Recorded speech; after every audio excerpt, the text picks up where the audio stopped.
Let me adjust this real quick. Perfect. That's it. Perfect.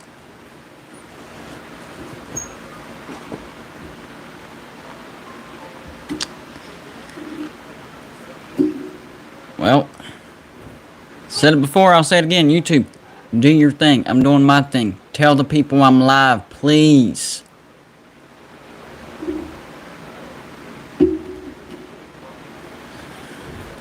I'm pretty excited though. So this is if you read the title, this is the 3,000 subscriber special call-in show. I didn't really think it out. I think that's too long of a title, but what's done is done. That is the title. Reese says today's my mom's birthday. Well, there you go. Happy birthday to your mom on the day that we hit 3,000 subscribers. Special day. Special day. I knew it. Hawkeyes 2017. I appreciate it. He says, hey, congrats. I definitely appreciate it. A lot of hard work. Right at 2 years. Right at 2 years. And quick story. The crazy thing is, it took me a year and a half to get to 1,000.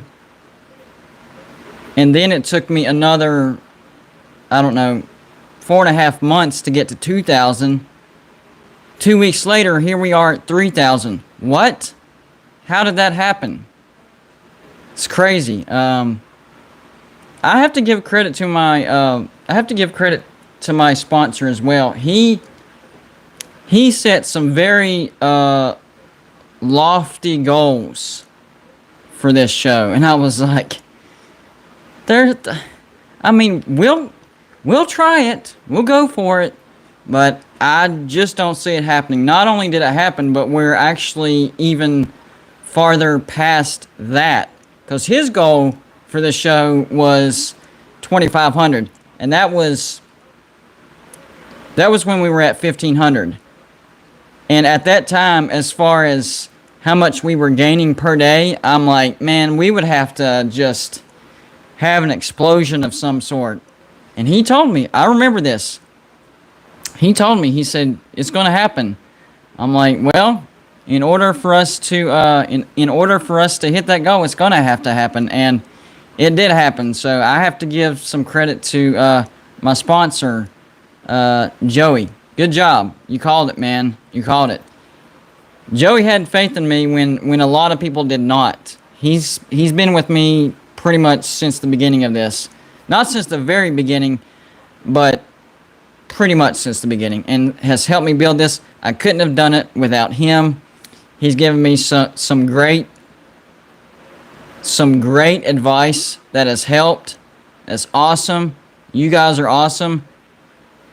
The point that I try to make with this show is, and I don't understand content creators that don't give their subscribers enough credit. I mean, you guys are the show. You are the show. Like, if you don't hit the subscribe button, we don't get to that mark. Duh. Simple math. So, you know, it's thanks to you guys. I just do the best I can, and then it's up to y'all to like it and hit that subscribe button. And I'm just glad that y'all like it. And the great thing is, what you see on these videos is me. You can ask my wife, my mom, my kids. They will tell you. The guy you see in the videos is the guy you see in real life. Now, sometimes, you know, I get more emotional, more into it. But as far as my personality, how obsessed I am with college football, yeah, that's me. So yeah. What you see in the videos is the real me. Of course, y'all know Golden Blue Dude isn't my real name. And because of, you know, privacy issues, I kind of guard all that stuff. It is what it is. But in general, the guy you see on the videos, you know, that's me. So there you go. And I just appreciate every one of you guys. And I'm truly amazed that y'all like it as much as y'all do. Like, I'm like, daggum, I'm just being me. And this whole thing started because my brothers were like, you know, hey, there's an audience for that. you're obsessed with college football. You want to talk about it all the time with everybody. We get sick of it. I mean, they put up with me. They like college football, but I love college football. So I needed to have an outlet. This was my outlet, and it's connected with a lot of people. So I definitely appreciate that. The great thing that I like about this channel, the great thing is, whenever I started this channel, I did want to focus mainly on West Virginia, but it didn't feel right. It didn't feel right. So I expanded my horizons, and I wanted to focus on all of college football. And man, I have some subscribers pretty much from every fan base. You see in the comments, Iowa, Wisconsin, Auburn, Alabama, Georgia, Clemson, South Carolina, West Virginia, of course, Virginia Tech. Pitt subscribers that actually like this channel. That's crazy. Baylor, TCU, Texas A&M, Vandy, Kentucky, Ohio State, Michigan, USC. The list goes on and on and on. So that's one of the craziest things in Citrus, Nebraska. I got you, man. Western Kentucky fans. I have a Western Kentucky fan subscriber that's on here. So, it covers everybody. I've got Marshall subscribers. You name it, they're on here. So that's the thing. In Oklahoma, I see you, Bubbles.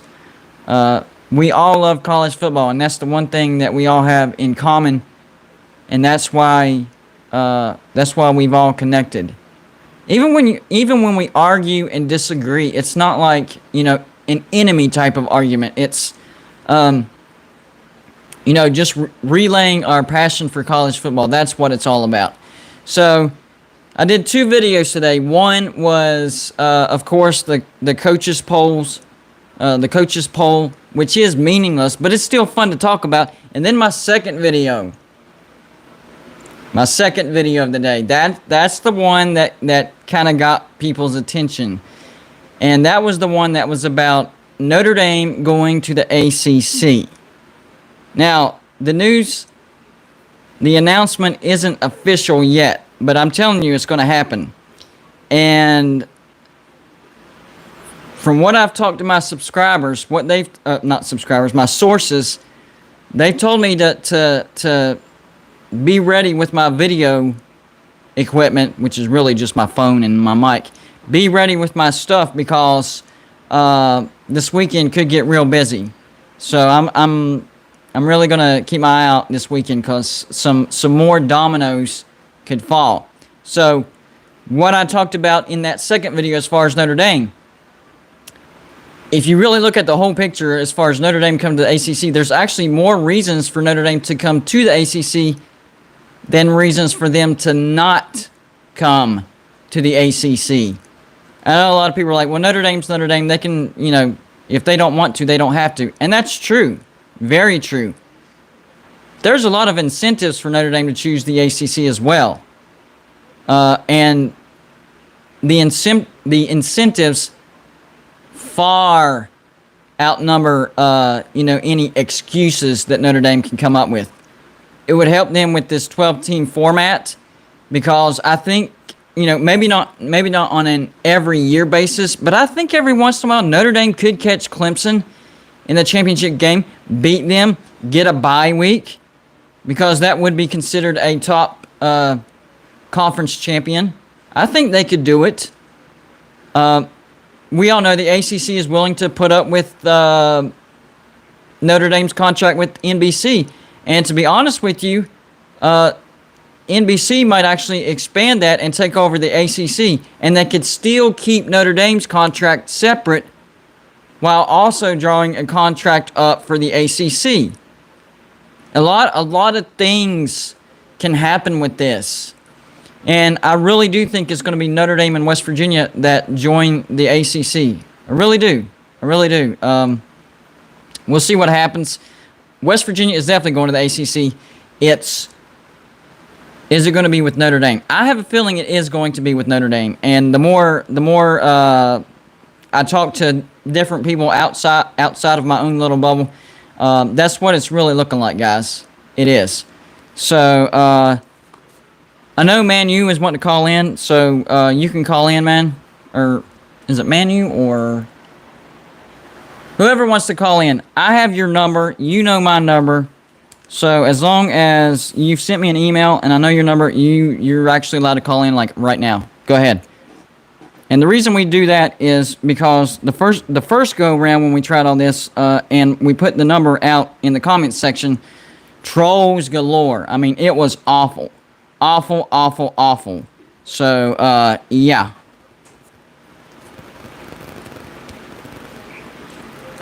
What's going on, bud? What's up, big dog? Hey, hold on. Let me lower my mic. I don't want people seeing your number. All right, we're good. We're good. Figured I would call in and try to start the show off with a bang. How you been, dude? Pretty good. I already got somebody else trying to beep in real quick. Hold on. I don't have that number written down. Hold on. I might have to go through my email again. Anyways, go ahead. We'll get back to that. Okay. I'll actually call that number back. Whoever just called in, I'll call you back, actually. First off, I just wanted to say thank you, dude. The whole thing, just your show blowing up has been awesome to see. It's been awesome to witness. You and Lou and Pigskin Pete have definitely inspired me. I went out and finally bit the bullet and bought a laptop. And so now I can do live shows and do live streams, and I've tried to kind of emulate, how you guys do it and start it off. But, I mean, literally, I just had my first one, so there's a lot to get better at. But that's just a quick side note, just to start it off. Just appreciate you, dude. I think everything you're doing right now is awesome. And I know a lot of the people in the comment section agree with me. Hey, man, I appreciate it. And like I said in the intro, man, the crazy thing is, I mean, yes, it does take a lot of work. But, dude, I'm just being me, man. Like, what you see in the videos is me in real life, for real. Hey, I got a quick question. Are you coming to the Slob Olympics? Yes, sir. Okay, you definitely should. Definitely. That's gonna be an awesome time. I'm definitely gonna be there. I'm gonna rent a cabin. I would love for you to come. I'm trying to invite everybody I come across, but I'm gonna rent a cabin, and I'm gonna have a huge cookout one day. One day that we're kind of doing nothing on. Right. And so far, I have about 8-10 people. Huffer Billy Paul, a lot of people who are wanting to pitch in. Rhino, and we're just gonna buy a bunch of steaks and Boston butts and just have a huge cookout.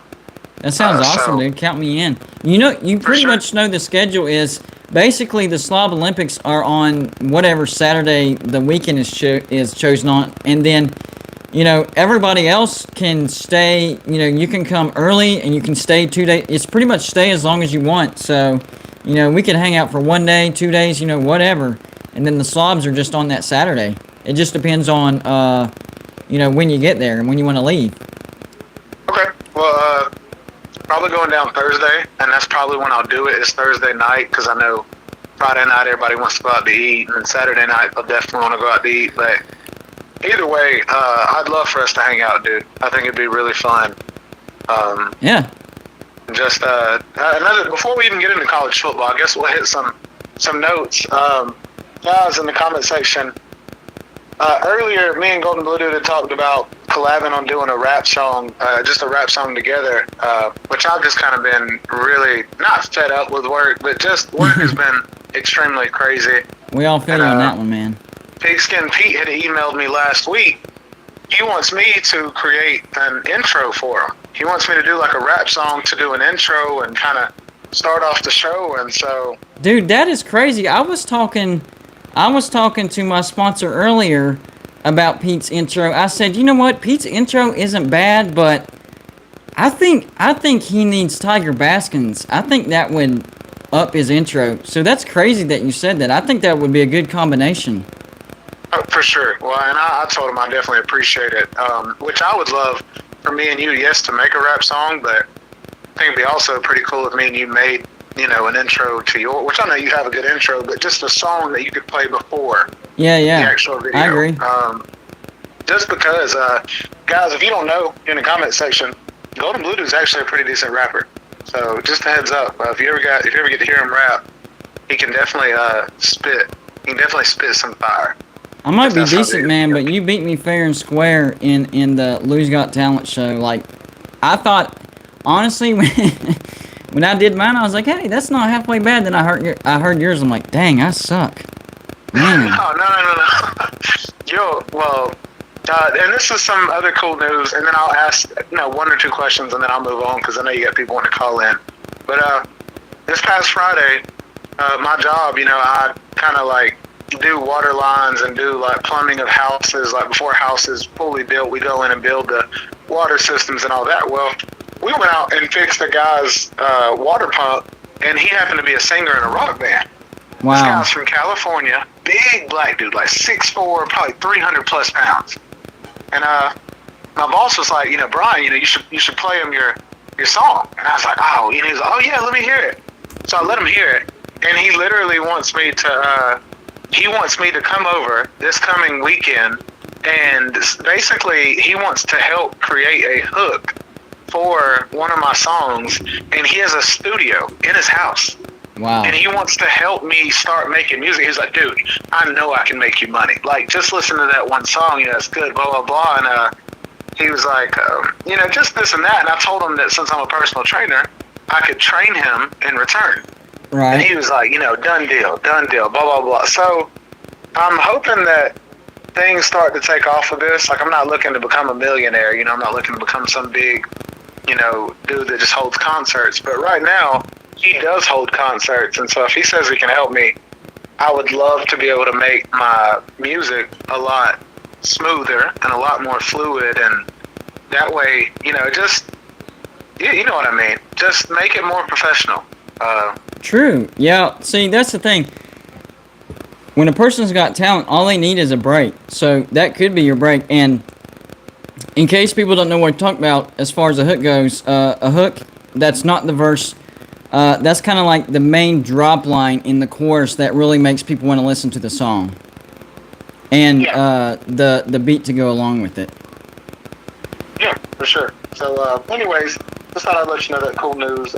It's awesome, we'll move on man. now. I know you had said, appreciate your true Seminole. Somebody said shoot for the stars. Exactly. So I appreciate That was for true. sure. That was true. But yeah, you were talking about West Virginia and Notre Dame moving to the ACC. Yeah. I hope that happens. Not just to be a homer on West Virginia because you're a West Virginia fan, but it would add two teams. You would be able to keep both sides balanced. You know what I mean? And also, you're bringing in two really good programs, two good traditions. I think they need to switch the divisions when that happens too. Instead of Coastal and Atlantic, they need to go North and South. Oh, I didn't think about that. Yeah. I can see that because when you look at Clemson and all of that, yes. That would remind me of the old Big 12, the way it worked. Well, and you see now the new Big 12 isn't working, so No. I could see that for sure. Yeah. Wish the best of luck to y'all. I hope you guys do get moved in. Oh, yeah. And then I guess my last thing was I had heard somebody talking about Georgia. Guys, I'm a Georgia fan if you didn't know, but somebody's talking about Georgia, and then they brought up the fact of Tennessee and Jalen Hurd. Do you remember Jalen Hurd? They used to play at Tennessee. Yes, I do. And they were talking about how, he should play wide receiver, this and that. Well, Jalen Hurd's father actually put on a few different pages, like sports pages, that him and his son were fed up because at the time, their coach was promising him that he would play running back, but every game continued to put him at tight end and wide receiver. Ooh. He said that he was too big to play running back. And in my eyes, you got to remember, that was at the same time that Derrick Henry had just gone into Alabama. Right. And he was playing running back. So I didn't know that. Wow. Yeah, and it messed up Jalen Hurd's entire career because then he tried to transfer. He went to Oklahoma, I believe, and played a little bit of running back, played a little bit of receiver, and I don't know exactly what he's doing right now, but that was the downfall of Tennessee because when Jalen transferred, then they had a running back transfer, and then that offseason they had about 3 or 4 guys transfer, and it was just downhill from there. So my whole what point year was that? Wow, I think this was Derrick Henry's in the league 2-3 years now, maybe going on his 4th. I think this was 2017. Yeah, okay, that's definitely. Although I do think Tennessee was heading in the downward direction probably a few years before that. But that No, was this kind was of 2016, big dog, because that's when they beat Georgia on that Hail Mary. okay. Yeah. That was really the bad. Wasn't that the last big win they've had? Yes, because Yeah. they had beaten Florida and everybody was really hyped on them. Then they turned around and beat. Now Georgia was 7-5 that year, so Yeah. it wasn't the greatest Georgia team, but still, it just. I think for Tennessee fans, like I know you guys are struggling right now, but you had a chance, and I think the program, the coaching staff, and the booster club kind of ruined it. Yeah. Well, I think Philip Fulmer got a little power hungry and made some bad decisions. That's exactly what it was. Yes, agreed. Philip Fulmer, he definitely ruined, and I think he just got a little jealous or envious of other teams getting there quick, and he wanted short success. Right. Yeah. And it kind of backfired. I agree with that 100%. Now you have the trash can of Tennessee and what they are. But anyways, big dog, look, thank you for letting me come on. I'm glad you're having a show tonight, dude. And I will let some of these other callers get in and get their questions in. And if you need me, I'll be listening. Just shout out for me, and I'll give you a call back. All right. Hey, I appreciate you calling in as usual, man. Great stuff. All right. See you, bud. See you, bud. So basically the rule to call in is I got to have your number. That eliminates the troll. So if you want to call in, all you have to do is email me. My moderators will put up my email. You email me, tell me your name and your phone number. That way I write it down and I put it on the list. Once I have your phone number, you can call in any show. I'm not doing, in order calls anymore. That was just getting a little too much. So, we're not doing that way. Once I have your number, you're good. You're on with Golden Blue, dude. Hold on. What's up, bud? Hello. What you want to talk about? I don't know. I don't know, like general conversation. I guess just about anything really relating to college football. I know we're both in agreement on the fact that West Virginia is definitely going to the ACC. I think it'll probably happen within the next year or so. Yeah. I don't think the Big 12 is going to be a thing after this year. Yeah, it's still a lot of ifs, ands, or buts up in the air. But what I'm hearing, and I got an update from my sources today, and they didn't say who's going to do what, but what they did say was keep your ears and your eyes out for this weekend. Some other dominoes are going to fall. So I'm going to have my YouTube equipment in handy this weekend and be ready for whenever they drop some news on me. Now, like I said, I don't know which team's going to go where or how many or to which conference or whatever. All I know is they're saying some stuff, quote, some stuff is going to go down in conference realignment over the weekend. So I'm pretty excited and anxious to see what that's going to be. Yeah, I mean, the Pitt rivalry every year, like that's amazing. There's so many more like rivalries and stuff. Well, and the thing is, people keep saying, West Virginia doesn't bring anything to the table as far as money and eyeballs. And they always go by the population of West Virginia. And yes, West Virginia is, doesn't have a big population, but the fan base itself is all over the country. And the alumni all is over other states and everything, yeah. Exactly. I'm in the upstate of South Carolina, and we take over the main room of pretty much every watch station there is. It's usually between West Virginia and Ohio State fans. And wow. Yeah, and the biggest thing is they will, by West Virginia coming into the ACC, they will immediately bring eyeballs to the Pitt West Virginia game, the Louisville West Virginia game, Syracuse West Virginia, Boston College West Virginia, Virginia Tech West Virginia, and Miami West Virginia, because those are built-in rivalries. So that's immediate eyeballs and immediate revenue for those specific teams. And I'm sure West Virginia will develop rivalries with the other teams because everybody's so close geographically. Yeah, I mean, the only thing that is kind of sad about us leaving the Big 12 is I am going to miss the Texas and West Virginia rivalry. Even though people didn't say it was a rivalry, it was. It definitely was a rivalry. It was a huge rivalry, and that's going to be something that's... I'm going to miss that. Yeah, and that was mostly because of how competitive it was, and then Texas whining about horns down. right now the series is 4-5. Texas leads by 1 game. They're coming to Morgantown this year. I'm going to be at that game. So I think Texas. I think it's an even record, isn't it? No, it's 5-4 in favor of Texas. But when they come into Morgantown, I'm going to be there. We're going to even it up. So on the way. Oh, it's funny because me and my husband, we both bought tickets before it was on sale. Okay, we paid the full price for like the home side and like the front seats. So you might see us there. Yeah, look out for me, man. I'll have my gear on and all that. I'm actually going to do I'm probably going to do a live show out in the tailgate section, so you'll definitely be able to find me out there because I'm going to have it'd be so my big cool sign to, like, and everything. Meet up with you. I mean, we watch your videos every single day. Like, literally, before your live show, we watched the Notre Dame and ACC video, and that, I don't disagree with you on that either. I think that if Notre Dame were to go anywhere, it would probably be the ACC. Yeah, it is. There's, like I said in the video, there's 6, 7, 8 reasons for Notre Dame to go to the ACC, and really only one reason for them to not go, and that's their arrogance and we can wait as long as we want and we don't even have to go if we don't want to. That's really their only reason for not going to the ACC. There's a lot of benefits for them going to the ACC. I think it would actually boost their brand because the ACC, we all know, is a winnable conference, and people seeing Notre Dame, dominating the ACC like Clemson, and in the ACC championship, Clemson, Notre Dame, pretty much year after year, that's just going to build up their brand even more. Oh, of course. I mean, and then we could have like, if it really got to that point, we could have like a rematch of the part that you mentioned in 1988 when they were actually at that level. Right, exactly. They beat us. Yeah, so Major Harris went down with the injury in the first quarter.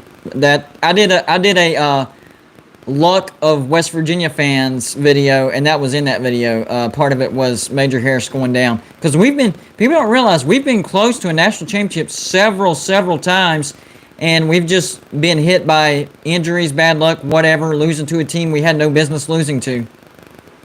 Yeah. We all know who that team is. How do you think about the quarterback situation in West Virginia? Do you think? I think we're in a great situation. Great. Competition is always a good thing when you're talking about the quarterback position. Jarrett Daggy last year, he really didn't have to worry about anything because Austin Kendall proved that he was incompetent. And yes, Daggy wasn't doing well against Army. We brought in Austin Kendall and he saved the day. But besides that, Austin Kendall wasn't worth a flip. But this year, he's going to have some stiff competition going on. Garrett Green and Will Crowder. So that competition in and of itself is going to be great. And then we have Nico Markall coming in, 4-star recruit. The quarterback battle is just going to get better and better and better at West Virginia. Oh yeah, and I think before it was kind of like a tandem between Kendall and Daggy. Like when Kendall was bad, Daggy would step in and win a game for us. And when Daggy was bad, Kendall would step in and be like, "Okay, I'm gonna win this." But I think that this year is, I was at WVU Fan Day, and I met with the coach, and I looked over at him and I said, "Hey, can you get us to 10 wins?" And he said, "No doubt." So yeah, I don't know what that means, but I'm really optimistic that we could go 10-2. Absolutely, yeah. I have us going 9-3, but 10-2 is definitely doable because we do get Iowa State in Morgantown, and that could be a win. Yeah, I don't know why. I mean, I think that TCU is TCU, but I mean, we beat them last year. I have a feeling that we'll probably beat them again. Yeah, it depends on Max Duggan, and for us, it depends on KJ Martin stepping up. He was supposed to be the leader of the defense, and he set out the year, and it ended up being Tyke Smith, who went to Georgia. So KJ is going to get his chance again to be able to prove his worth as the leader of the defense. Yeah. So shifting over to apparently the SEC now, which honestly, my opinion on this is it was kind of a stupid move for Texas and Oklahoma to just be like, okay, we're joining the SEC, and especially for Texas because they're going to get eaten alive by like every team. I agree in a sense. It was smart for money, not so smart for competition, and the way it went down was they pretty much went behind the back of Bob Bowlesby and the Big 12 made a deal with the SEC, didn't give the Big 12 a chance to counter. That's what really baffles me. Like, if it's about money, then why wouldn't you at least give the Big 12 a chance to counter that offer? They didn't even give a heads up. Yeah, because Oklahoma and Texas have owned the Big 12, and now you're going to the SEC, where I think Oklahoma could still be a top 5 team in the SEC, but Texas, I did a thing on their record the past 10 years since the merger, and Texas could end up being the 10th worst or 10th best or 5th worst, whatever, however you want to phrase it, pretty much 5 up from the bottom as far as record goes, because we all know it's harder to win in the SEC than it is in the Big 12. So Texas and the horns down thing, they think it was bad in the Big 12. It's going to be 10 times as worse in the SEC. Oh, definitely. I wasn't really saying that it was bad necessarily for Oklahoma, because I think that it kind of works for them in a sense. I mean, obviously it wasn't the best thing they could have done, but right. I think it works out for them. But I think for Texas, that was the worst thing they could have done. I think, like you said in that video, because I saw that video, and you said, they had a coach from the SEC, and that's probably what made them be like, oh, well, if we have a coach from the SEC, then we can just go to the SEC and be fine. Well, actually, it was the other way around. Texas knew that they were going to the SEC, and they actually pulled a West Virginia. That's what West Virginia did back when we went to the Big 12. We knew we were going to the Big 12, and that's why we brought on Dana Holgorsen, who was a Big 12 coach, and we thought it would ease us into the Big 12. We saw how that worked out. He was not a good coach. So Texas is doing the same thing that West Virginia did. They knew they were going to the Big 12, so they're like, all right, let's get us somebody that's already familiar with the Big 12, and maybe he'll ease us in. Now, I'm not saying he's going to be as bad of a coach as Holgorsen, but they're doing the same exact thing as what West Virginia did when we went to the Big 12. I think Holgorsen was good with transfers, though. Yeah. He brought in really good transfers. But that's not sustainable is the problem. Bringing in transfers every 1 to 2 years is not sustainable. In order to build a program, you have to be able to recruit at a higher level. And Holgorsen consistently recruited in the lower 30s and higher 40s. And in year 3, Neil Brown has already got West Virginia in a top 20 recruiting class. And the thing is, West Virginia has always been able to do that. But people got used to the West Virginia that they were seeing under Holgorsen and forgot right before Holgorsen we were getting top 25 recruiting classes under Rich Rod and Bill Stewart. Yeah. What was I going to say? Oh, I actually didn't know that Texas knew that they were joining the SEC before they decided, oh, I'll just leave the Big 12 without even... Yeah, exactly. I think for Texas, it's going to bite them in the rear end, like, massively. Oh, yeah. Like, they're going to struggle to get to a bowl, especially in the first 5 years. Oklahoma, I think they'll be a top 5 team. They could possibly make the SEC championship in the first 3-4 years. They recruit at a high level. I think they'll be able to adjust to the competition at a relatively fast rate. Texas, I don't know. I don't see it. Could you imagine, I don't know if it would happen because they have their own little division sort of things, but... Yeah, I'm hearing about the pod situation. Could you imagine what that... Yeah, Texas would get rolled. Here's the teams that Texas would get rolled by. They would get rolled by Alabama. They would get rolled by Georgia. They would get rolled by Auburn, LSU, Ole Miss, Texas A&M, Florida, maybe even Kentucky. Did you ever say in that video what you predicted their overall record to be? Because I don't know if I remember you saying what for you this year. For if they were to when they go into the SEC, what do you think their overall record? At best 7-5. I'm thinking 6-6, possibly 5-7. What do you think their record is for this upcoming year in the Big 12? Do you think for Texas? Yeah. I think they're going either 8-4 or 7-5. I'm leaning towards 7-5. They have, especially with that road trip to Arkansas, I think that makes 5 losses. Oh, wow. Yeah, the thing is, Texas is going to rely heavily on their run game, and rightfully so. Bijan Robinson is a beast, and Tom Herman didn't know how to use him properly. I do think Steve Sarkisian will run the ball more, but the defense will key on him, and they have new quarterbacks. I don't think they're going to have much of a passing game this year, and their defense is still suspect. Yeah. And their schedule is pretty tough this year. Yeah. I mean, and we're a better team than we were last year. Oh yeah. I got West Virginia beating Texas this year, and that's not me playing homer, because last year I in fact had Texas beating West Virginia, because I try to be a realist. I'm a diehard West Virginia fan, but you know, when I'm confident about something, I'm going to call it.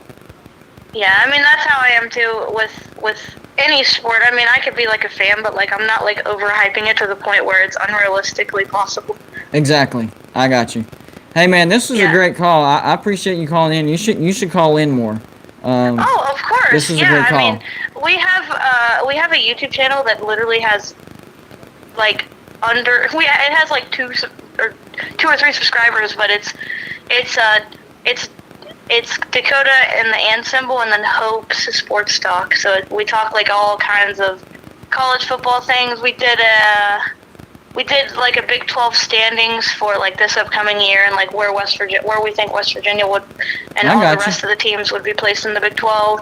Well, and when you get off here, put it in the comments, because sometimes it's more difficult whenever you hear it. For you. Yeah, whenever you see it, it's more, you know, you're more likely to hit on that. Oh no, of course, but I talk a lot, so like we're trying our best to shorten the videos to at least 15 minutes or less. Yes, if possible. That is, dude. You're on the right path. Because a lot of our videos that are under 20 or 30 minutes get a lot more views, so we're trying to shorten them. We share them with West Virginia groups or like whatever sports groups. We did a couple of NHL videos too. Yeah, those are specific targeted audiences right there. Yeah, we try to reach a lot of people, but for some reason more people like our West Virginia videos than our other videos.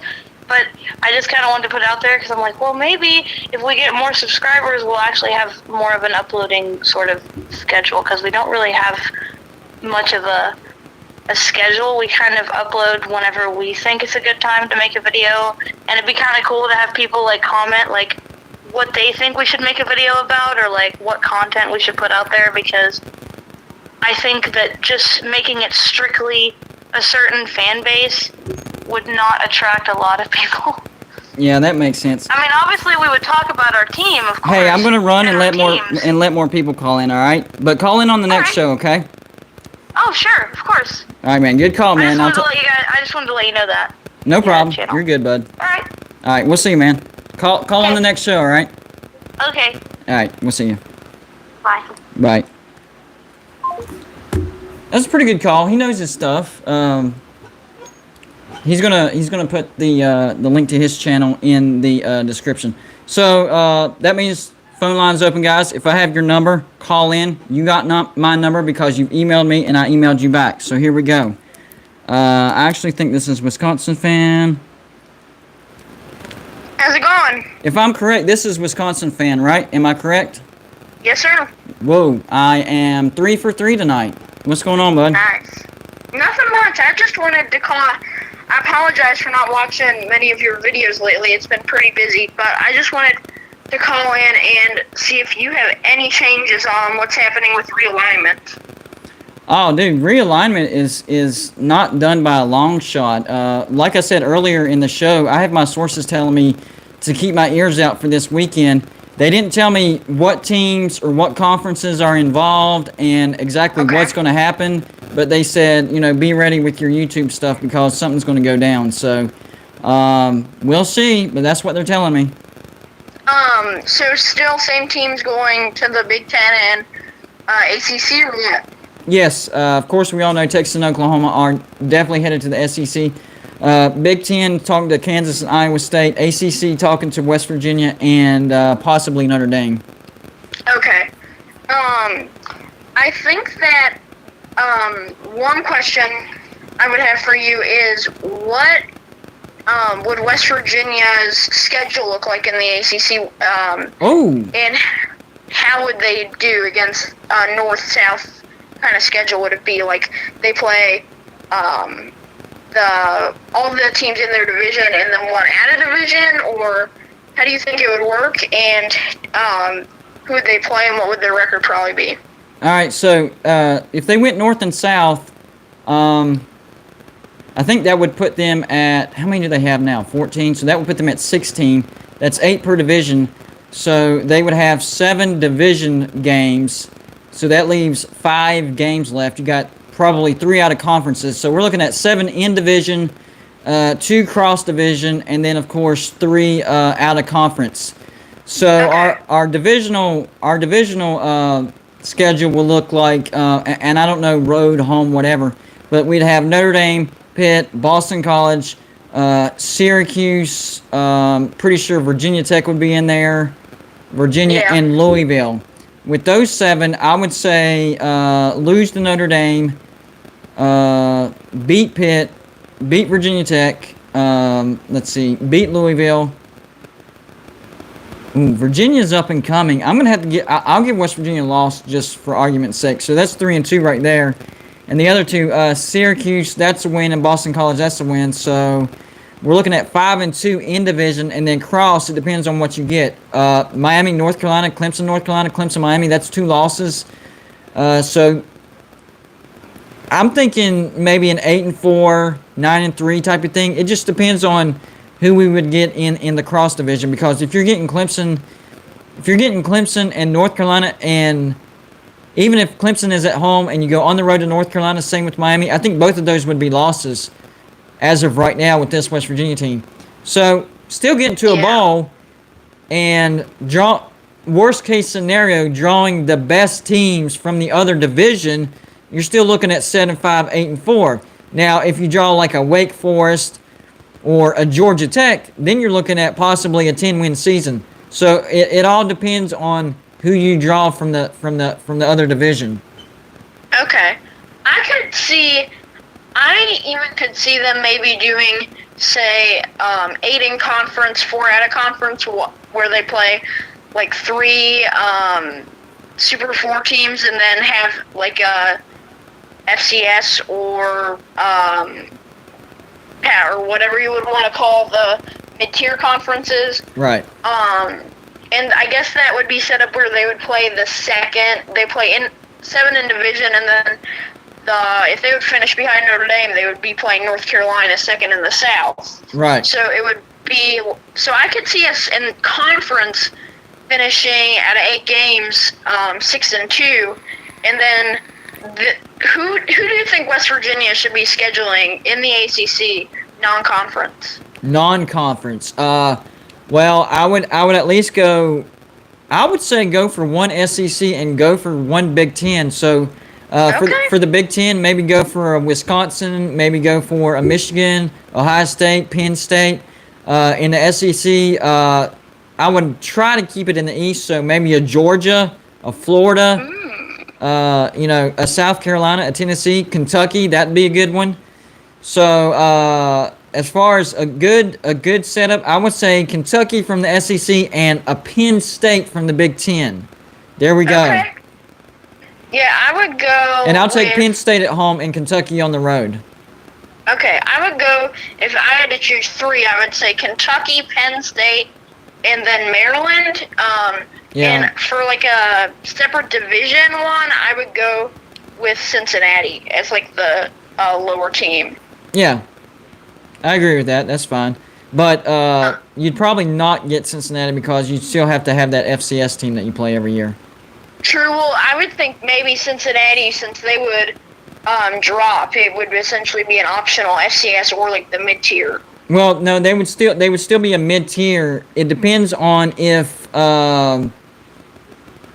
you have to keep an FCS. If it's an either or, then yeah, you could choose the mid-tier. But if you're staying FCS, then Cincinnati's off the board. Okay, that makes sense. At the same time, it's like I know you did a video ACC 26 teams, right? Or 24 teams. That's what you did, right? Yeah, I did. I don't see that happening just because you'd be adding teams that don't make sense. not geographically, but I feel like their fan bases wouldn't be happy. There would be for sure pressure on the athletic directors and presidents from the fan bases, and I don't think it would be it would have a good effect on the conference.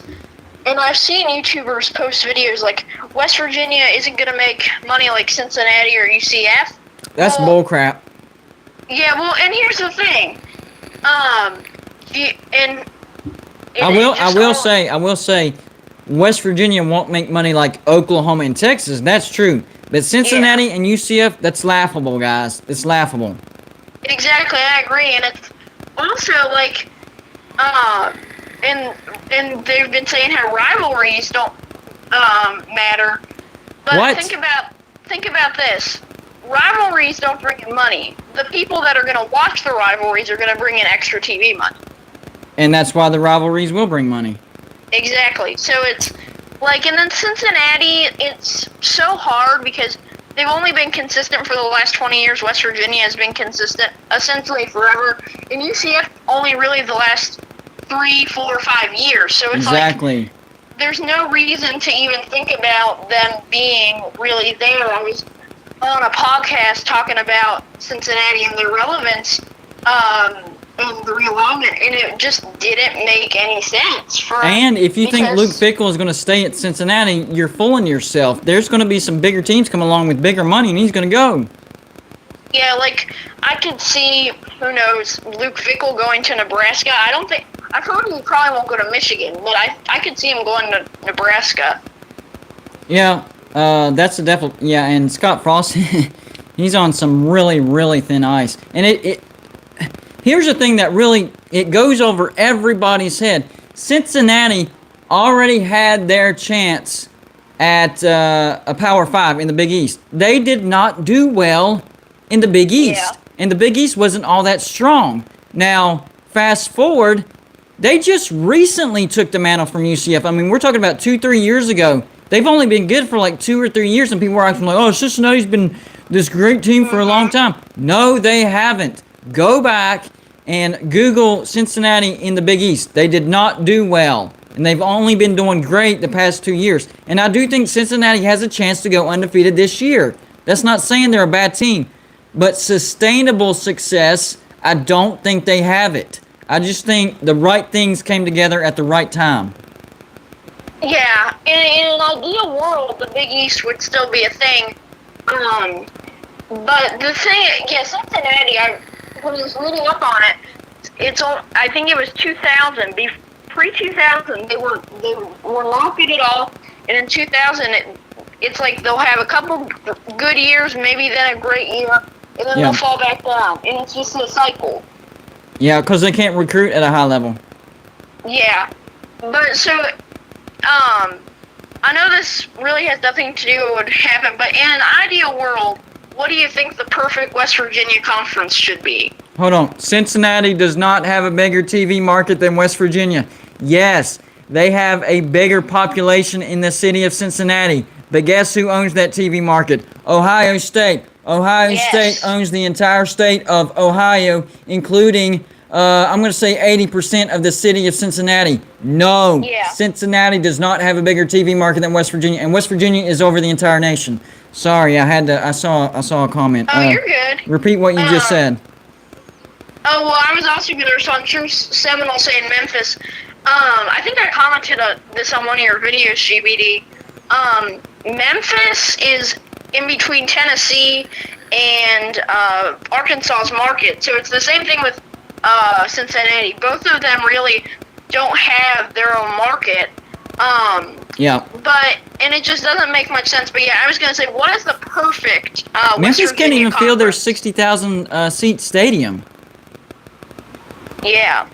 And I think I heard, doesn't West Virginia's biggest fan base, isn't it Charlotte? I thought that was correct. Yes, as far as out of the state of West Virginia, yes. And upstate South Carolina is top 5 as well. Yeah, it is. And I think I saw, wasn't it, West Virginia TCU, which that, it's not like those were two, top 25 teams. That got a lot of, remember the exact number, but that's a lot of TV viewers compared to Cincinnati games overall in it. So it just feels like West Virginia brings in so much throughout the country. Thanks, Joey, my sponsor. $5 super chat. He says, super chat challenge. Let's support GBD's show. I appreciate that, man. Every little bit helps the show, helps us grow. 3,000 subscribers today. Awesome. So, as far as Cincinnati versus Memphis, I would take Cincinnati because, like I said, Memphis can't even fill their own stadium 80% of the time. I would actually take UCF over Cincinnati because they have the largest student body on campus in the entire nation. They are right beside Disney, but they have potential. But West Virginia right now has the bigger TV market and the bigger fan base. So do you choose potential or do you choose, established? I would think established. Yeah. So in an ideal world, would West Virginia be in a Big East conference? And like, who would you want West Virginia in a conference with in an ideal world? Honestly, the ACC, man. Because it's got most of our old Big East foes who got picked off from the ACC. I mean, maybe if the ACC absorbed Cincinnati, that would add a little bit of glimmer to it. Or picked up Penn State. So I guess in a perfect world, into the ACC, which we are going, and then add Cincinnati and Penn State. That would be some great competition and some great rivalries, because people forget West Virginia-Penn State was a pretty harsh rivalry. Even though Penn State did own West Virginia most of the time, they were some good games and hard fought. Yeah, like I would like to see, in a perfectly ideal world, essentially what the Big East was, but instead of having Miami, put Penn State in there, and I think Penn State would be, I'm trying to pull it up right now, and that would also include Notre Dame, because Notre Dame would have to join a conference, and they were a basketball member for the Big East. That's not bad. That's not bad. I like it. Sense for them. Maybe a Kentucky would make it perfect as well. That's true. Like in a West Virginia conference, that would make sense for the ideal conference. Right. But I think Kentucky could become a non-conference rivalry, but so could Maryland. Maryland, I feel like, is going to become something big. Two good programs. That could become some sort of a rivalry that people are actually going to get interested in. All right, so what I'm going to do is I'm going to answer that last comment, and then we'll get to the next call. So here would be, if I can pick out any team and make up my own conference with West Virginia, we'll go with 12 teams. How about that? You good with that? All right, so we got West Virginia, of course, Pitt, Virginia Tech, that's 3, Penn State, Cincinnati, Louisville, Notre Dame, of course, Boston College, Syracuse, let's see, Maryland would be in there, Kentucky, one more good rivalry. Let's throw in, I guess Virginia would be good. So there you go. That would be the perfect conference as far as rivalries and close proximity in geography. Does that work for you? I think so. I would maybe say, just quickly, Cincinnati, Virginia Tech, West Virginia, Temple, Pitt, Penn State, Syracuse, Boston College. That's 10 teams, but that was essentially the old Big East. And then maybe add like a Navy and an Army or something like that. It's not bad. Yeah, I don't like the Temple pick, though, because Temple's crap right now, but I get what you're saying. Yeah. They used to be in the Big East. We actually beat Temple the year that we went to the national championship, so I get it. I will let you go, because a lot of people, I'm guessing, are wanting to call in, so I'll let you get on with the show. Well, I appreciate you calling in, man. Call in next show, all right? All right. Have a good one. Bye. So far, some pretty good call-ins. That was the first time anyone's ever asked me to create a perfect conference specifically catered to West Virginia. Besides the Hold on, guys. I don't quite. Golden Blue Dude? Oh, man. I need to write your number down because I did not recognize it. Give me 1 second, man.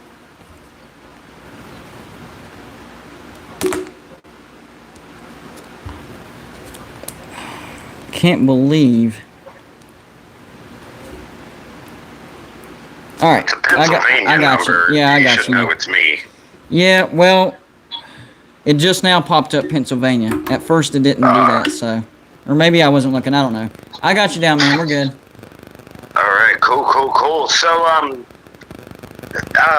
haven't really chimed in on my opinion on what I would do with this whole conference realignment, who I would take in, who I would, ship off. And I had to think about it for a while, and there's 3 teams I would completely get rid of. Okay. And it's not because they don't meet the standards academically. It's just I don't believe they have anything to offer to the ACC, and that's Duke, Syracuse, and Louisville. Now, the only pushback that people would give on you is the basketball. But yeah, I'm thinking you're sticking with football, right? Yeah, I'm just sticking with football because there are some teams who are in a different conference in a different sport. I got you. So you would say maybe keep them as an associate in basketball. Yeah, I would say keep them as an associate because it really doesn't matter where you ship those teams off for basketball. They're going to do well no matter where you send them to. Because Syracuse has a semi-decent team in basketball. Duke, well, they suck now. Do you know what Syracuse does? Syracuse limps to a 20-win season, maybe wins 1 round in their conference tournament. They get in the big dance as a 9, 10, or 11 seed, and then somehow always end up in the Sweet 16 every stinking year. And they did it to West Virginia this year. We were their victim this year in the second round. Yeah, we didn't even make it. We should have, to be honest. I think we should. Y'all were have. on the bubble we got for sure. Screwed. We won 18 games last year, and somehow we didn't make it in because we almost won the NIT, and we didn't make it in. But Pitt basketball is not what it used to be, and it's not going to be. Football team's well on its way to winning an ACC championship, not a national championship. An ACC championship. Right. I see that happening in 5 years. Okay. But anyway, so Duke, Syracuse, and Louisville. I would take all 3 of them out and bring in West Virginia, Notre Dame, and hear me on this one, Maryland. Can't wait to hear this. The reason why is because that's one team Pitt fans hate that we don't play. Okay. And Maryland, the Terps talk so much shit on us because there's the Mason-Dixon line, so it was called the Mason-Dixon rivalry whenever Pitt did play Maryland. Makes sense. So I didn't know we that. want that rivalry back. Then for West Virginia, obviously the rivalry with us, the backyard brawl. We need the backyard brawl back more than you guys do. That was our moneymaker for the whole entire season. I actually agree with that. Brawl. I agree with that. No matter if we got our ass whooped or whatever, whether it was a close game, we won, we lost, whatever the case may have been, we made money off that game. So I would bring back that, and contrary to what Sea-Dog says, rivalries matter. Very much so. And especially when it comes to what was in my humble opinion, the most brutal rivalry in all of college football, Pitt and West Virginia. I mean, come on now. When do you hear stories about people throwing batteries at an Ohio State and Michigan game? Nope. Haven't heard a single one. No. Usually they just talk crap to each other. On And Twitter. dude, it was pretty much what you could get your hands on. I mean, we're talking batteries, pennies, whatever change you had in your pocket. I mean, anything went. Oh, yeah. Half the stadium got arrested. Yep. I mean, don't get me wrong, that looks bad on both organizations, but that's just what football is, and you got to take it with a grain of salt and let it go. I mean, act accordingly because there are kids there, and that's why I try not to get in confrontations during football games because there are little kids around, and I just don't want to act like that. But it's Pitt in West Virginia, and you're 9 times out of 10 going to end up into either a verbal argument or a fight. Yeah. But that's very true. Very true.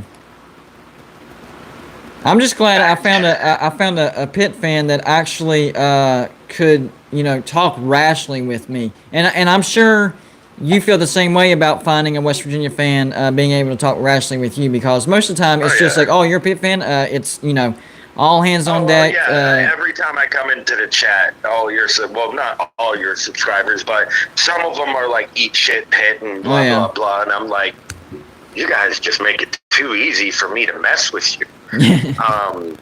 But that's not what I'm about. And, that's why I respect you, is because, most West Virginia fans that I have talked to, actually all of them but one, which is you, have us just because they hate us going 6-6 or 7-5. Right. And I don't see that.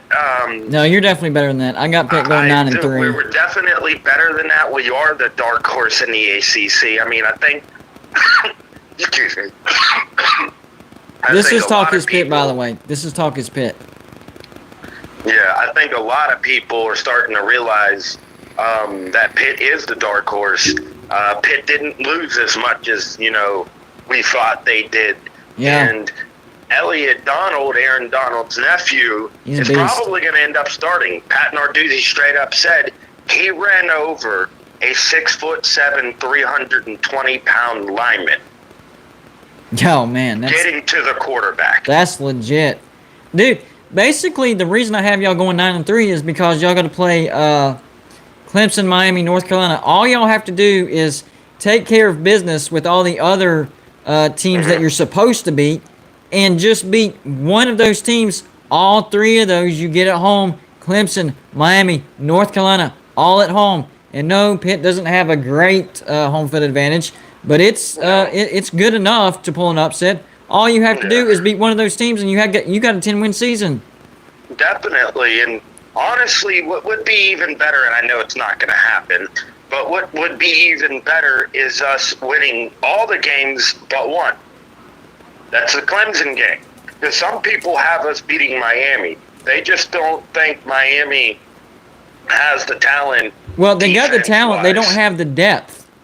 Yeah, they just don't have the depth, because even last year when we didn't have our starting quarterback against Miami and Clemson, because Kenny Pickett was out with an injury, we were still able to get significant yardage. For instance, against Clemson, one of our receivers won 9 catches, 147 yards, and 2 touchdowns. Yeah. That was with a backup quarterback who was able to throw for 300 yards against Clemson's secondary. You're going to have a pretty decent running game too, aren't you? Oh, yeah. Israel Abanikanda is the talk of camp right now. He's technically a freshman or a sophomore, whatever you want to go by. 5'11", 215 pounds, runs a 4.3. That's quick. He's quick. He cuts just like Tony Dorsett. He runs downhill just like Tony Dorsett. You can't bring him down just like Tony Dorsett. And he's actually bigger than Tony Dorsett. Because Tony Dorsett was not that big. He never was. I think he was maybe 205, 210 pounds at the most. Yeah, he was a solid 200. Yeah, so, and our schedule gets even easier the following year when we start playing you guys, not counting that game. Right. Because that won't be an easy game. I never said that will be an easy game. I gotcha. But the overall schedule when you play us that year, gotcha. Yeah, it gets easier because we don't play Clemson next year. Right. And we play Wake Forest. That's going to be who we play. Oh, that's a win. Oh, it was a win the last time we played them. Yeah, 48-13. They don't have a football team basically. No, that was when what's his name, Jamie Newman, was still the quarterback for Wake Forest. I think that's what his name was, Jamie Newman. Yep. He was still the quarterback, and they were up 13-0, and then we just dropped a whole bunch of points. But I'll make one more point, and then I'll let somebody else call. As far as what West Virginia has to bring to the table to the ACC, I'm not saying they don't have anything at all.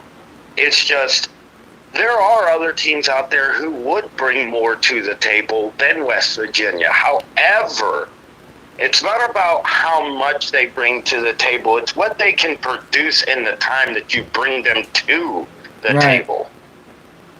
And come on, just like you said, all the old rivalries would be renewed. That's the first step. Then you got to get West Virginia on the level of, like, you know, Clemson, Notre Dame, and how hopefully I think Pitt will eventually get there. You got to bring them up on that level. And then also, it really wouldn't help if you'd steal a recruit or two out of Pittsburgh. That's true.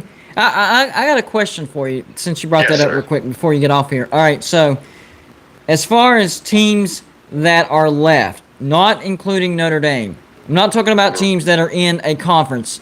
So your choices are any team in the group of 5 and any of the teams left in the Big 12. Who brings more to the table than West Virginia? Well, that's going to be a two-answer question since it's a group of 5 and the rest of the Big 12. No, they're too far out. They would have to join the Pac-12. You know what the correct answer is? Nobody. What? Nobody. Nobody as far as that, but if I had to pick, like if that was the last option and we had to pick somebody no matter who it was, the group of 5, I would throw in Cincinnati, only because I really can't think of anybody else. But left in the Big 12, Kansas. In basketball? I would bring Kansas into the ACC only so we could make fun of them every year. You know who the closest, I think, as far as brings to the table to West Virginia? I think it would be Oklahoma State. I know they're way out there, so geographically it wouldn't make sense. No. But as far as established, pretty good in both football and basketball, that tells you that the choices out there don't come close to West Virginia if Oklahoma State's the closest, because Oklahoma State just wouldn't make sense. No. I mean, plus I don't like Oklahoma State. I secretly hate them because the last time we played them, they beat the hell out of us 52-14. That's a good reason to hate them. Yeah, so I don't like them. I mean, it's more of a reason for me to hate them than it is for Georgia Tech to hate us. I got but I'm going to get off here because I actually have to work the morning shift tomorrow. All right, man. Appreciate you calling in. No problem, but I'll hop back into the chat and continue watching. All right, man. Have a good night. Call in next show. You too, man. I will. All right. See ya. Talkie's Pit, a rational Pit fan. Pigskin Pete gets in with Super Chat. Congrats on 3,000.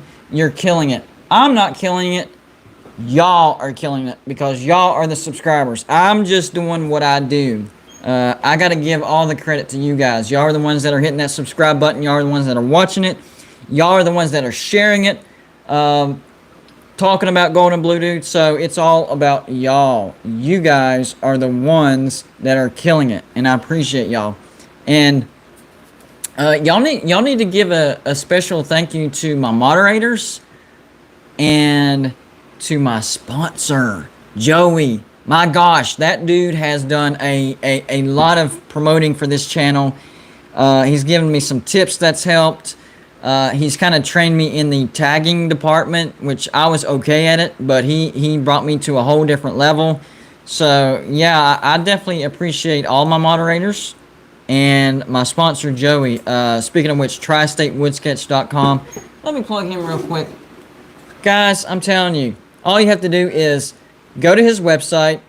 Wisconsin puts it in the chat. Wisconsin fan does. tristatewoodssketch.com. All you got to do, go to his website, send him a picture through email, and he puts it on wood. And he can pretty much do any shape, size, whatever piece of wood. I mean, just great stuff. And the great thing about being a Golden Blue Dude subscriber is if you do go over to tristatewoodsketch.com and say, hey, I saw you on Golden Blue Dude, or mention Golden Blue Dude, 20% off your order. I mean, crazy stuff. And he runs random sales here and there. He just got through with the buy one, get one free sale. He was killing it at that, and we had to go back to 20% so he can catch up on his work. But we'll do more of those big ones. And guys, be thinking about Christmas. I know it's August, but you know, you need to start getting your Christmas shopping done. What is a better gift for some? You're like, man, that person, I have no idea how to shop for them. What do I get them? Booyah. Personalized item, and they will love it. And you can pick and choose what picture you want to do, you know, wording, symbol, whatever, what shape. Even when Valentine's Day comes along, you can get a heart done, whatever. He does it all. I'm telling you, it's a great idea. Go check him out. Great calls coming in, guys. If you've sent me an email and I've sent you back, you know the number. I have your number. You're allowed to call in right now. The phone line, because I only have one line, is open right now. So anybody that wants to call in right now, the lines are wide open. So, yeah. We've had some great phone calls, too. So, my hopes are high. Let's see. CS says, what's up with West Virginia going to the ACC? Well, they've been talking to the ACC for a pretty good while now, several months. This isn't a recent thing. And West Virginia is going to the ACC. The big thing is, are they coming in with Notre Dame? Because they're not going to bring in West Virginia by themselves. So, I did a video earlier today about the benefits of Notre Dame coming to the ACC. And the only reason why Notre Dame wouldn't come to the ACC, Chris, somebody put my email in the chat for Chris, because we don't put the number up in the chat because of the troll issue. So what you'll do is you'll email your name and the number you're going to call by. That way I write it down. You're on the list. Once I have your number and you're on my list, you can call in any show. So send an email, tell me your name, tell me what number you're calling from, and boom, you can call in. That's our way of trying to filter out the trolls, because the first time we did that through this current system, it was bad. Very bad. Justin Ortner says, Golden Blue Dude, thank you for keeping me up with the CFB. That's what I do, man. Like, this doesn't feel like a job for me because I love doing it so much. I've always been obsessed with college football. Now I actually have a platform to share it with everybody else. You can ask my family. I've always driven them nuts because I've been obsessed with college football my entire life. Funny story, guys. As a kid, whenever... and I was obsessed with college basketball as well. But we would simulate football games outside.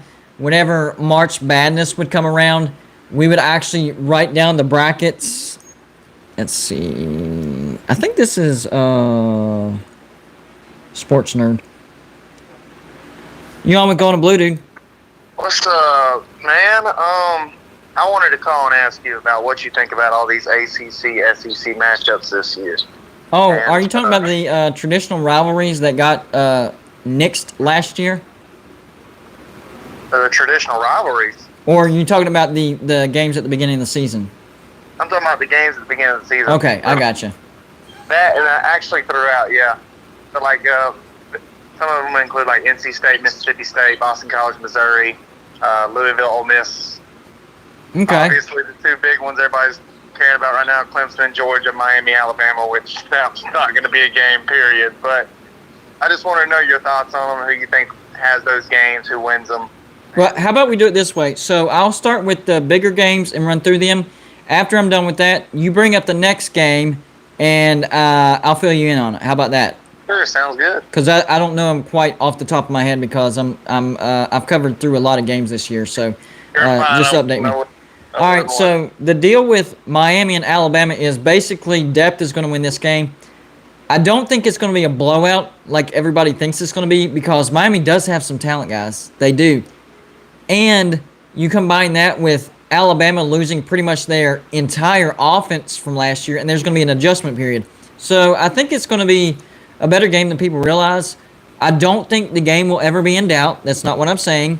But I think Alabama wins this game by 10 to 14 points. 2 scores, never in doubt. But Miami can keep it kind of close with their talent, but the depth will eventually wear them out. Moving on to Georgia Clemson. I've already predicted this game as well. I think Clemson is going to win this game. On paper, Georgia has the better talent, but I don't trust their coaching. Kirby Smart has coached Georgia into several losses where it looked like Georgia was dominating the game and was going to win the game. Georgia should have won the national championship against Alabama.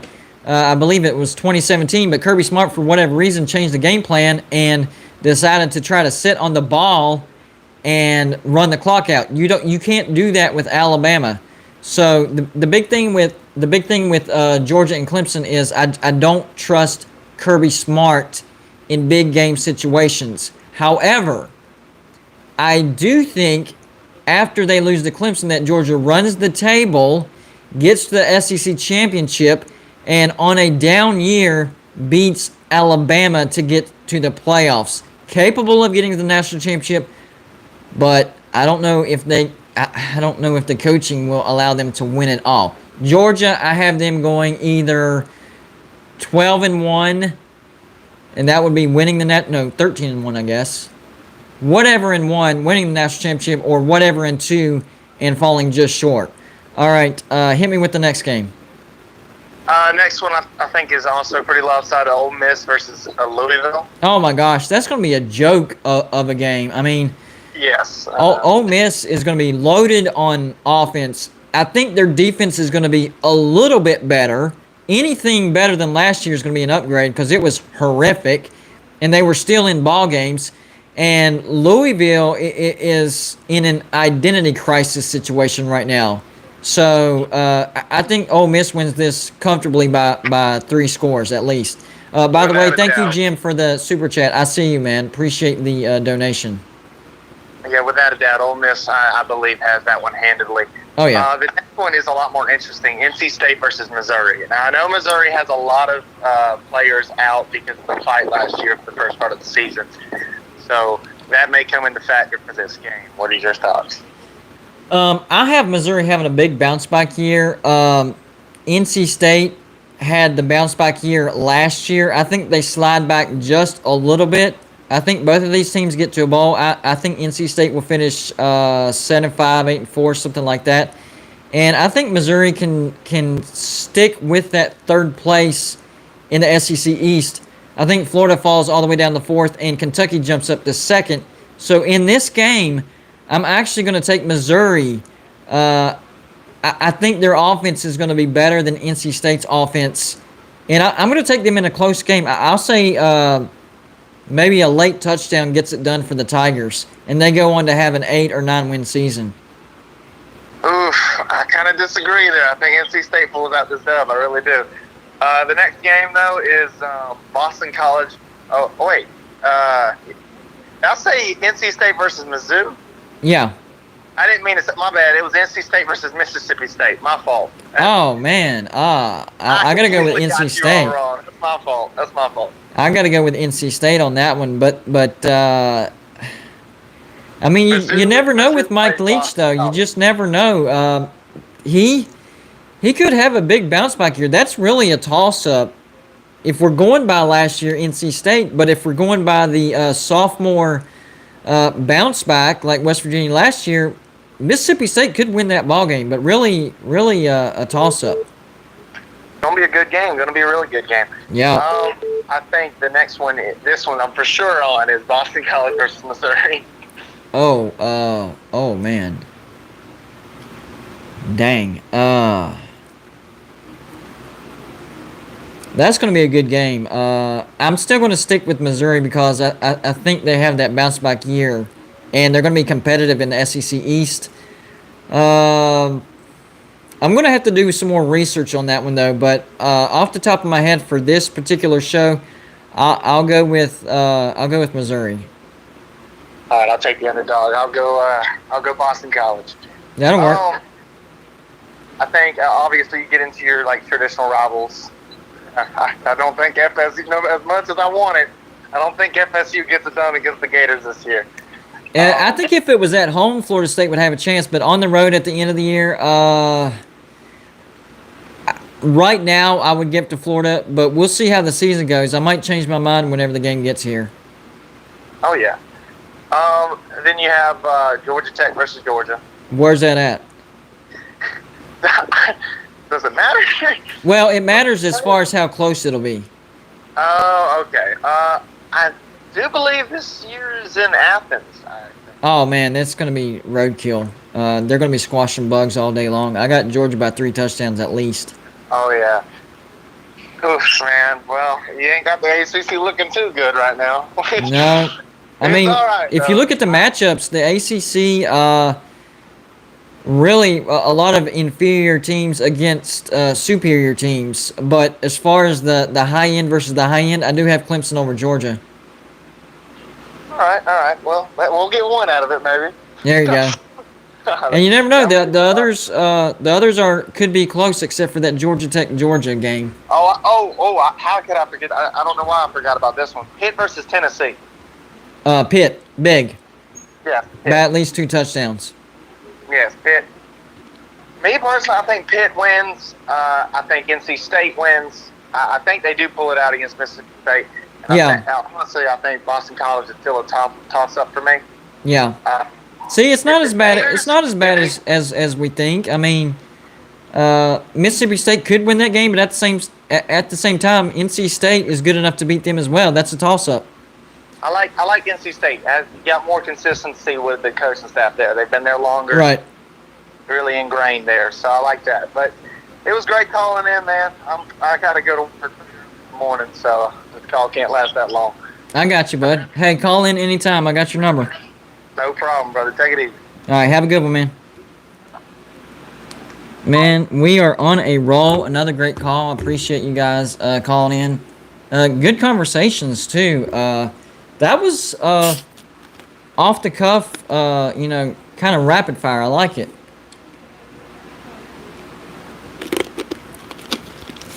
And we disagreed on a couple of them, but, I mean, some of those are definitely toss-up games, and you really have no idea what's going on. What's up? You're on with Golden Blue, dude. Hi. How's it going? Good. What you want to talk about? Kentucky. Ooh, Kentucky. I think Kentucky's going to have a big year this year. I think they're going to finish second in the SEC, and a lot of that has to do with my feelings on Florida. I think Florida's going to slide down to fourth spot because they lose pretty much their entire offense from last year, and even with one of the best offenses in the nation, Florida still managed to have 4 losses. So I don't think this is going to be a very good year for Florida. I still think they get to a bowl, but they're not finishing second, guys. And they're definitely not beating Georgia. That's an automatic loss right there. And Florida gets, I believe they get Missouri and Kentucky on the road. So those are 2 other losses, and they pick up a loss somewhere else. Are you a Kentucky fan, I'm guessing? Yeah, mostly just because of all the SEC teams, mostly. You know what? I'm actually hoping that Mark Stoops continues to do a good job at Kentucky because the only job opening that would scare me as far as Neil Brown leaving West Virginia would be Kentucky because that's where he went to school. He's from Kentucky. He loves Kentucky. So I really need you guys to continue to do well so that that job does not come open.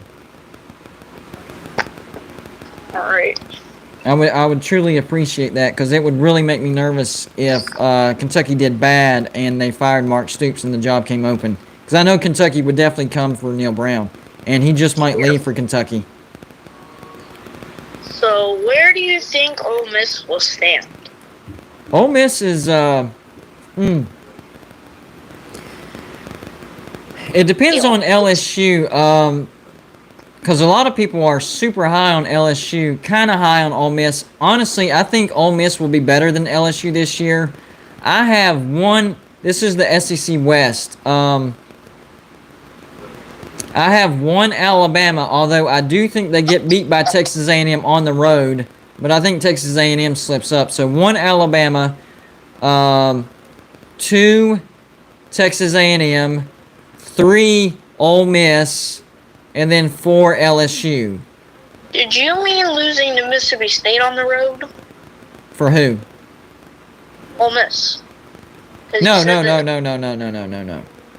definitely not losing. At home versus Texas A&M. No, I meant Alabama losing to Texas A&M on the road. Oh. Yeah, I think they lose to Texas A&M on the road. But I think Texas A&M messes up somewhere and grabs 2 losses and finishes second. I did a prediction video. I'll have to go back and look at that because I'm confused myself right now. What do you think about the Alabama and Ole Miss game compared to last year? Oh, man. Well, the good thing for Alabama is it is at home. And I do think Alabama wins that game. It depends on Ole Miss's defense. And I do think it'll be better than last year, but the question is how much better? And they were competitive last year, and it was basically, score every possession you have type of game. Is it going to be like that again? Because I think Ole Miss has the explosive offense, and Alabama's offense won't be as explosive. So, honestly, if Ole Miss has a halfway decent defense, they could do what Ole Miss or LSU did in 2019, have an explosive offense, and it doesn't really matter about their defense, and shock the world and beat Alabama on the road. I'm not calling that, but it's definitely possible. Mm-hmm. Definitely. And look out for Arkansas. They're going to scare some people as well. Really? Yes. Oh, yes. Good luck running the ball in Arkansas. It's not going to happen. And their offense is going to be much improved this year. I have Arkansas getting to a bowl. Yeah.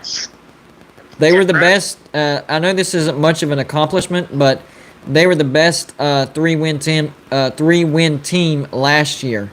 I believe they beat LSU, if I'm not mistaken, in an upset. It was somebody. They upset somebody, and I'm thinking it was LSU. I'm thinking it was Florida or Auburn. It was definitely Florida in the shoe thing. But as far as the SEC West, I'm wanting to say LSU, but I could be wrong. I'm just going to ask, why is no one talking about BYU, Coastal Carolina, Liberty? Well, the thing with BYU is they lost Zach Wilson. They're going to take a massive step backwards. Now, Liberty, they have pretty much everybody coming back. Coastal Carolina, they have pretty much everybody coming back. The thing with the Sun Belt is it's going to be a good competition between Louisiana and Coastal Carolina because both of those two teams have a lot of things coming back, and they don't have to play each other in the regular season because they're in separate divisions and they don't get that cross division game with each other. So I think Louisiana and Coastal Carolina are going to meet in the Sun Belt Championship, and the winner very well could be undefeated because I believe Coastal Carolina's FBS opponent this year is going to be Kansas, and that's a win. So, and Louisiana, their FBS opponent is at Texas. I think they go on the road and beat Texas. So we could be looking at a Sun Belt Championship featuring 2 undefeated teams, and winner is your undefeated Sun Belt champion. And if Cincinnati grabs a loss, who knows? Maybe it's Coastal Carolina or Louisiana that grabs that New Year's Six bowl. As far as Liberty goes, they're independent and it hurts them, so they cannot get a bid into the New Year's Six bowl. I don't think they can, because I think they're tied into conference championships. But I think they're going to be pretty good. Pretty good. I've been talking about them. I did my season previews, and I have all three of those teams doing well. Not BYU, though. BYU is going to fall back pretty substantially. So is West Virginia's coach talking about, like, going somewhere else? No, he's not talking about going anywhere else. Not at all. I'm just scared as a West Virginia fan if the Kentucky job were to open, because that's where he's from. He loves it there. He went to school there, so that's why I mentioned that job in case it ever did happen. I need Kentucky to keep doing well so that doesn't happen. Do you know any coaches that could be going somewhere else? I would say Matt Campbell, and if he did go somewhere, I could see him going to Michigan if Jim Harbaugh flops again. I know they just did a contract extension, but he's making far less money, and his buyout is next to nothing. So, I think Michigan would fire Jim Harbaugh in a heartbeat if he flops and does poorly this year. And there you go. Matt Campbell to Michigan could definitely happen. Anybody else off the top of my head? Maybe somebody picks up Hugh Freeze. If he does well again at Liberty, he could get another chance in the SEC somewhere maybe, or somewhere else. Bill Napier out of Louisiana. I know he's pretty much said he's not leaving, but I'm telling you, whenever that bigger money comes calling, it changes people's mind. Besides them, I really don't think so. I think everybody else is good for the moment. When you're looking at coaching changes, you're looking at bigger programs possibly not doing well. Now, Nebraska is another team that could be end up looking for a new coach at the end of the year if Scott Frost. I think Nebraska has to get to a bowl for him to keep his job. Yep. For sure. And even 6-6, I don't know. I guess it depends on how they look in those 6 losses. But definitely get to a bowl if he wants to keep his job. Well, what would happen if Scott Frost left? Well, where would he go? Leave? I don't think he would leave. He might get fired, though. Maybe a lower group of 5 team could pick him up. Maybe like, I don't know, an Appalachian State or a Georgia Southern or a Georgia State. Kind of going back, because he came from UCF, so it'd be kind of going back to where he came from before he was at Nebraska. Something like that. Well, also, let's look at Florida State with their coach, Mike Norvell. Well, I think they're going to take a step forward this year. They could potentially make it to a bowl. I actually think he's building something at Florida State. Same thing with Georgia Tech. I think Georgia Tech is on their way up as well. Because I believe Mike Norvell came from Memphis and was supposed to get really good recruits, but then once he moved, he didn't get those recruits, so he started out poorly. Well, in his first year, yes, because he was taking over a terrible program. But he's starting to recruit really well at Florida State. I think Florida State will be back relatively shortly. I really do. I think they make a bowl this year. So, top 25 maybe? I wouldn't say top 25, but maybe a 6-6 or a 7-5, and then next year, probably looking at a top 25 team. All right. So that's my sister's college. So. Yeah, they'll definitely. I think Doak Campbell Stadium will be very much more alive this year. It's going to be back to their intimidating atmosphere for sure.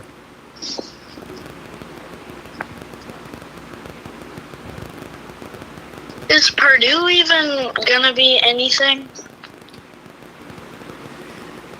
They had their chance last year when they played Northwestern, and they lost that game, and they went on to do really, really bad. And Jeff Brom, I think he's on the hot seat because he hasn't done very well at Purdue at all, really. They had their chance last year, and I even predicted it at the I think it was the second or third game. I said the winner of this Purdue Northwestern game, because both of those teams were undefeated at the time. I said the winner of this game will go on and win the Big Ten West, and that's exactly what happened. But unfortunately for Purdue, they were on the losing end, and they ended up having a horrific. I think they lost the rest of their games, to be honest with you. So they ended up having a horrific season. So if he doesn't have a bounce back year and get Purdue to a bowl, which I don't think happens, I think he gets fired. So I think Braun will be on his way out after this season. Well, Northwestern did not win the Big Ten last year. Big Ten West. Close. Big Ten West. Oh, yeah, the Big Ten West. Yeah. And then you've got Purdue, which I think will one day become a group of 5. Interesting. And that coach's one big win was the Ohio State game. For who? The coach at Purdue. Oh, yeah. But that was a long, like 3 years ago. Something like that, yeah. For some reason, I'm thinking of the Iowa loss, but yeah, they did lose to Purdue. But I think that was like 4 years ago, something like that. But yeah, I agree. But since then, he hasn't fared well at Purdue, and he could be sliding back to a group of 5 team as well. Yeah. Hey man, I appreciate the call in, man. This was you had a lot of interesting questions, so call back in on the next show, man. Good stuff. Okay. Have a good one.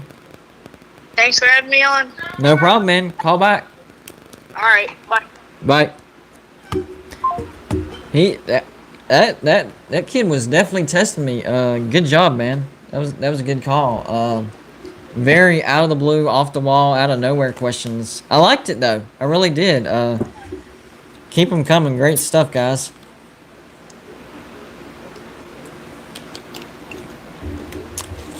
Let's see what time it is real quick.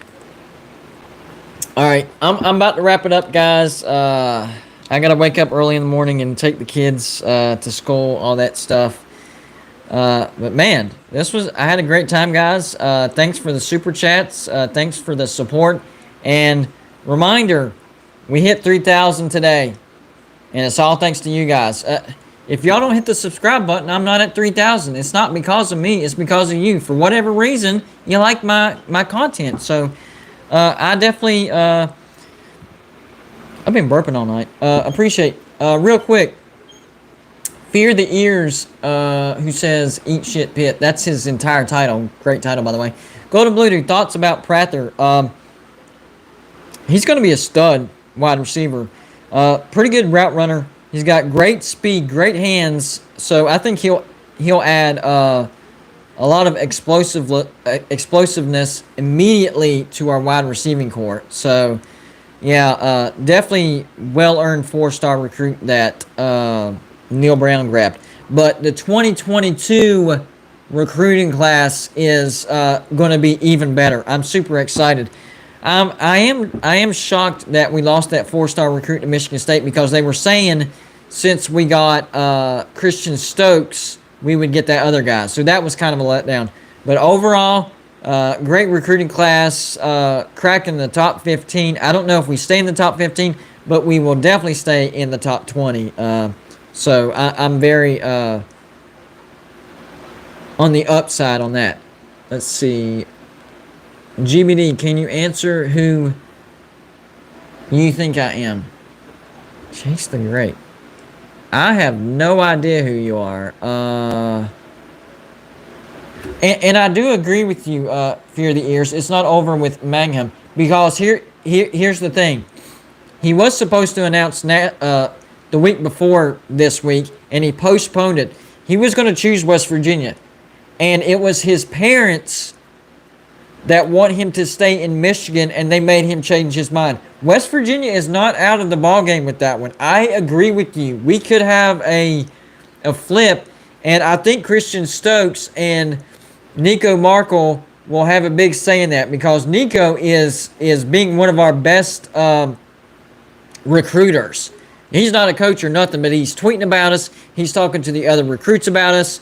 So I agree with that 100%. It's not over with him, but my point was it was a letdown that he chose Michigan State, but it's definitely not over. I agree with that 100%. 62 likes, guys. That's amazing. I appreciate it. Appreciate the super chats. Appreciate the comments. Appreciate the call-ins. We're going to do this again on Saturdays.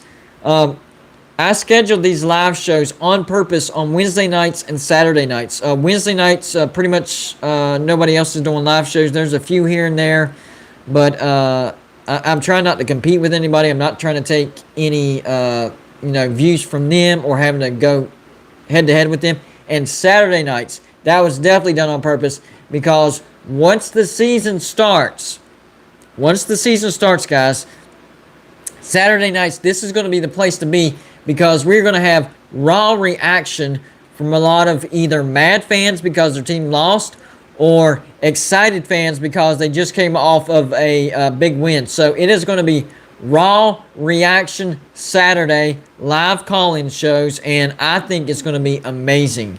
And even myself, I'm either going to be in a good mood or a bad mood, depending on whether West Virginia won or lost that game. So I think it's going to be an awesome experience, and I think we have a good thing going right now.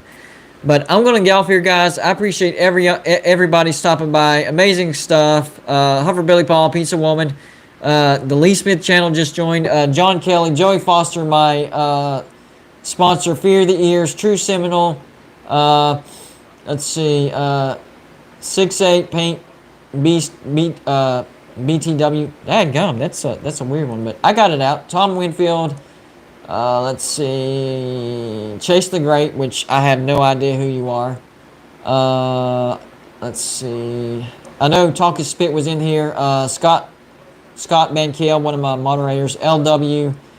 Let's see. Rock Dog was in here. Michael Vick. Pigskin Pete was in here. Uncle Lou was in here. Thanks for stopping by, guys. Real Bart Simpson. That guy's a great trash talker, by the way. Good stuff. And I can appreciate that. Let's see. Totally Not Depressed stopped by. Jim, one of my great supporters. Jake Fromm stopped by. Wow. Yeah. How about that? I'm going to try to say this. Kia Hilani. L. Thank you. Bubbles McKenzie. Jeff Webster. And I think that's as far as it'll let me go. And Matthew Lane. True Seminole. I didn't forget about you. And anybody else that I missed, I tried to get you I tried to get everybody in, but if I missed you, I apologize. Come back for Saturday, 9 p.m. Great stuff. College football season is getting closer and closer, and we hit 3,000 subscribers. Amazing stuff, guys. Y'all have a good night, and we'll see y'all on Saturday night, 9 p.m. And if you want to be on the call-in show, just email me at refsuck@gmail.com. refssuk@gmail.com. You email me your name and number, and then I email you back, say you're good to go, and then you can call any call-in show. That way I have your number, and I know you're not a troll. Y'all have a good night, and I'll see you on Saturday.